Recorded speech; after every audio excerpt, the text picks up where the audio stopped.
U Sportskom centru Fudbalskog saveza Srbije u Staroj Pazovi održana je konferencija povodom završetka projekta Razvoj nove generacije sportskih navijača. Projekat se sprovodi pod okriljem Erasmus Plus fonda, a projekat su podržali zvanično i Fudbalski savez Srbije, Ministarstvo prosvete, nauke i tehnološkog razvoja, kao i gradski sekretarijati grada Beograda za sport i omladinu i za obrazovanje i dečiju zaštitu. Koordinator projekta je Udruženje navijača Džentlmen iz Beograda, a partneri na projektu su Fudbalski klub Lokomotiva iz Beograda, nevladina organizacija Asteri iz Grčke i nevladina organizacija Centar za interkulturalni dijalog iz Severne Makedonije. Podršku realizaciji projekta pružaju domaći stručni konsultanti, doktori nauka u svojim oblastima doktorka Marija Đorić, doktor Božidar Otašević i drugi.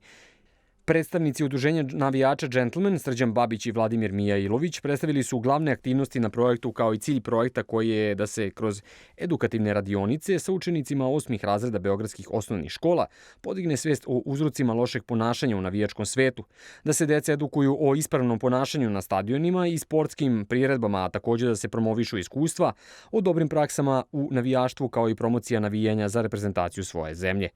Zajednički zaključak svih učesnika skupa je da se, pored preventivnih i represivnih mera na suzbijanju huliganizma i negativnih pojava u navijačkom svetu u našem regionu, prevashodno mora raditi na edukaciji učenika i mlađih generacija, jer će se jedino tako ostvariti dugoročno ostvariv efekat da imamo stadione i hale oslobođene od huligana i nasilnika.